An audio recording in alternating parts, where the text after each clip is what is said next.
What's up? We're Jack and Jack, and you're watching B&R Weekly.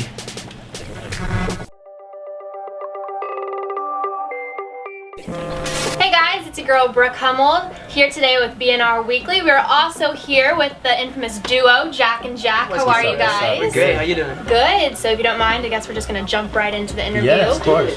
So the first question is, what was it like for you? Your transition from Vine to the music scene. What was that like? You know, I think there was definitely a lot of stigmas attached to you coming from Vine, coming from social media. People kind of count you out from the jump just because they think like all these social media kids are talentless, which just is not the case. Mm-hmm. But yeah, I think once we put out a few songs that really caught, I guess, a little bit of mainstream attention, which definitely helped, at least legitimize us in the music sense. But yeah, I think after this first album that we're putting out, I think the whole Vine stigma should be fully broken, and hopefully nobody really, I guess, attaches that to us in our music at least. Even though we're totally proud where we came from, which is Vine. But I mean, at least the way I think about it, when I think about putting out an album, I hope that we can reach a ton of people and break into mainstream. Whereas the mainstream has no idea who Jack and Jack are, so I don't even think that will be a problem once people start to know our music. Of course, and of course on Vine, the majority of the stuff we did was comedy, but musically, our music's so serious, and there's really no comedic touch to it at all. I guess we do a few goofy things in our music videos, but for the most part, our music we really do take seriously, and so I guess we just kind of want to keep the two separate for the most part, and just we still want to I guess do Vines from time to time, but definitely music is the focus. Yeah, That's nice. the passion. Very cool. So what did it mean to you to be nominated for a Teen Choice Web Star? What was that like? That was cool because the Web Star was Web Star Music, which was awesome because this was the first music award we had ever been up for, and so we were just really blessed and honored just because we honestly had we never expected this to go anywhere, never expected to be up for any awards. And the Teen Choice Awards are pretty dope. I remember growing up watching those on Nickelodeon. Yeah. And so I was just this is cool. The fact that we're even up for this, and just the fact that we can go and be a part of just the behind the scenes and see how it all works and stuff is really cool. At all the award shows. Shout out to our buddy Sean. He won that category. Sean's a beast. He's killing it. So on a recent photo that you guys posted on your Instagram, it looks like your tour bus with a big TV. It just looks really comfortable. So what have you guys done personally to make the tour bus your new home? Man, well, I think the first thing was we got a little mini studio. Just tiny little in the tour bus. In the back. Not like a. It's not like you can't record legit vocals. Just ideas for and demos maybe and stuff. But we got the big KRK, and then of there. course, like Jack said, the Xbox. Xbox was crucial because that's our go-to, on the road when we're just bored and we have to load out at 10:30 and we have the whole night to drive. Yeah. FIFA tournaments all night. We'll start playing FIFA and then they'll be like, all right, we're here, and then we'll be like, what? And it's been 3 or 4 hours. And we're just lost track of time. I know it's kind of a predisposed idea that with our pop stars or rock stars, whatever, when they're on tour, they eat a lot of junk food.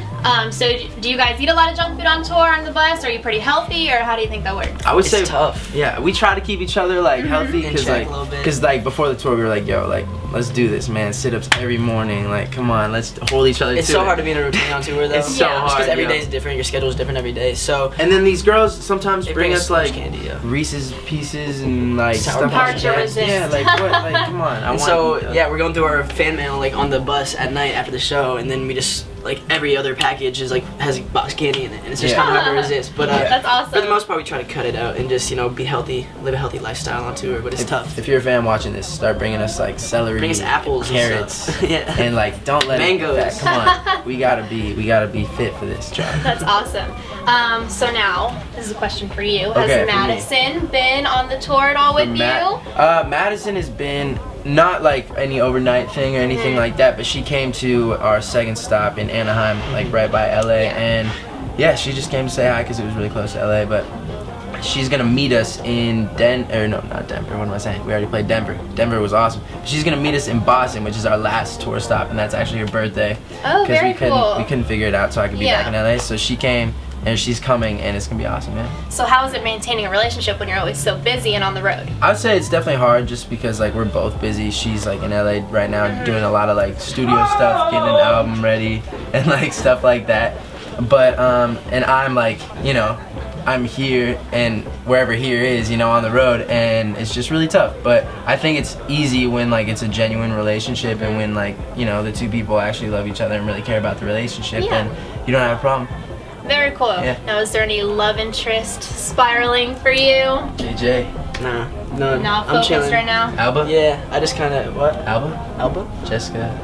That one girl? Well, let's not talk about Alright. that. No, I'm just Oh. playing. No. But yeah, I'm just, I don't know. I'm not trying to get into that right now. Just personal preference, I suppose. But yeah, I'm just very Nice. focused, I guess. He's focused.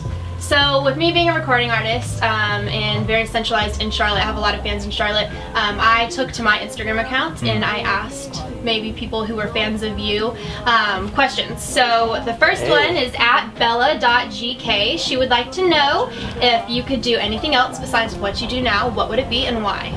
If I could do anything else besides what I do now, I would want to be like a professional, like skydive, nature, like take people on hunts in the Costa Rican jungle and stuff like that. just like a Machete demon. I don't even know. You know what I'm saying? Cut down trees and like take people on hikes and stuff. I don't know. Yeah. That'd be really cool. That'd be cool, Wilderness like a nature guy. man, a wilderness like man. surf and skydive. That'd be a fun lifestyle, just living off the land and stuff. But I would like to, I don't know. I think it'd be cool to, I don't know, be some sort of entrepreneur. I mean, I guess what we're doing is kind of entrepreneurial in a sense, just because like, I don't know. I feel like Jack and Jack's kind of developed into a business, but I'm talking more like on like the behind the scenes standpoint, where like you're not in the spotlight and like you're just running a business behind the scenes. I've always just been really interested in business, entrepreneurship, marketing, and stuff. And so that's probably what I would have been doing in college right now. Of course, like majoring in if that was the route we took. But of course, we had this opportunity in front of us. Couldn't let that just slip away. So yeah, I mean, I would say definitely something in that sense. If So alternative. yesterday you guys met a young man named Nick.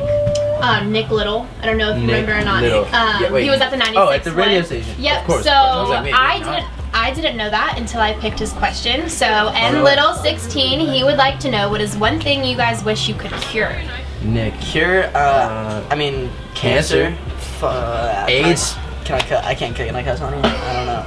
I feel like in that context. Just cancer, just cancer, man. Yeah, cancer, AIDS, just so we can like kill two diseases, you know? Yeah, we can do two, Yeah, 'cause one there's each. two of us. There you go. Yeah. So earlier I was outside with some of your fans who are waiting for you and for your show. So they have a little video clip of a question they would like you to answer. All right, let's see. Hey Jack and Jack, these are your fans outside and they have a question for you. What is the craziest fan experience you've had? We love you guys! They're cute. Hey, she's dead. Our craziest fan experience. What would you say? I mean, it's hard to put one. I would say. Oh, well, the other night I had a really crazy one. Yeah, I was gonna say we were in London once and we had this fan meetup in. Oh, yeah. That was like a group of fan Hyde Park? experience. Yeah, that was crazy. Hyde Park in Hyde London. Park in London, and it was like it's just this public park, and we were doing the scavenger hunt where we were like tweeting out clues to where we were gonna be at, and then finally we just posted a picture of this statue we were by in Hyde Park, and we're like, we're right here, and so we were just waiting, and then like from all different corners of the parks, or from the park, we just saw like just people coming, like it was like a zombie apocalypse. Yeah, literally, like, And then we ended up just getting mobbed and pushed back against this fence, and I ended up like cutting my arm like really deep. Yeah. Oh So that was my crazy. God. I don't know, it was But- just the most insane thing ever. Like it was bad. That was really That's crazy. wild. Intense. So that was like the most like crazy, I would say, like fan, like a bunch of fan experience. But like one fan experience I had the other night was we were on the bus and we were just playing FIFA, and we had just gotten out of like the shower, out of our night room or day room or whatever. We just finished what was it, like a show? Yeah, a show. Yeah, a show. And we were taking a shower, whatever, got back on the bus. I was playing FIFA, Jack was still like putting his stuff in the bay, and I'm like just playing whatever. And all of a sudden, like, there's this girl who seems to be kind of like intoxicated in some way, and she's like just begging to like stay on the bus or something, like the weirdest thing in the entire world. And I don't know, like the whole crew kind of like took care of it, like, and got her off the bus. But that was just like the most kind of ballsy fan experience I've ever. Like no one's ever come on the She bus just like ran that. up on there? She was just running up on there in the That's middle of the funny. FIFA game, and it was crazy. Sort of caught me off guard. Yeah, so that was scary a little bit. That's funny. Well, thank you guys so much for letting us interview you. Thank you. And yeah, this is Brooke Hummel, and thank you for watching BNR Weekly. Great job. Let's see the throttle.